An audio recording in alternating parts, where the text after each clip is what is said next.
There are worlds that should never cross. And yet, for just a brief moment, they sometimes touch. Miho no Matsubara is a place where such a moment is said to have happened.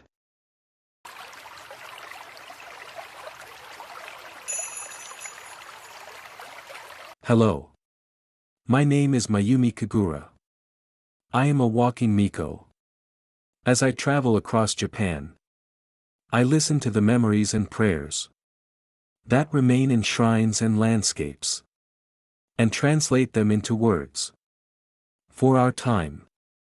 Today, I would like to share with you the story of the Heavenly Maiden of Miho no Matsubara. Miho no Matsubara lies along the sea, with pine trees stretching toward Mount Fuji. For the Japanese people, this landscape, the sea, the pines, and the sacred mountain, has long been considered something special. According to legend, a heavenly maiden descended here and placed her Hagoromo, a celestial robe, upon the branches of a pine tree. That robe was her only way to return to the heavens. A fisherman named Hakurio, found in some tellings as Hakurio, discovered the robe and hid it away. Without her Hagoromo, the maiden could neither return to heaven nor remain fully in the human world. Faced with her sorrow, Hakurio's heart began to change. Slowly, quietly. Some versions of the legend say that the Heavenly Maiden became Hakurio's wife and lived for a time in the human world. And yet, in every telling of this story, the ending is the same. The maiden ultimately returns to the heavens. She promised that if her robe were returned, she would dance. Wearing the Hagoromo once more, she performed a quiet, graceful dance. Not with leaps or force, but with sliding steps, like those seen in no theater.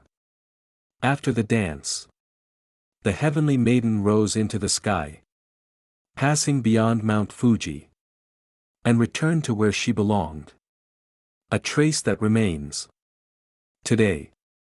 It is said that a fragment of the Hagoromo still remains at the Miho Matsubara Cultural Center. Miho robe, a piece believed to be connected to the celestial robe, is carefully preserved. It cannot be photographed. It cannot be fully explained. Perhaps because it was never meant to belong entirely to the human world. Reflection. The Heavenly Maiden did not reject the human world. It may simply be that the world she lived in was different. She did not become human. And because of that, she returned to the heavens. There are worlds that must not merge. And yet, for just a brief moment, they sometimes touch. The story of the Heavenly Maiden of Miho still lingers quietly within this landscape. Closing. Thank you very much for watching until the end. May we meet again in another story.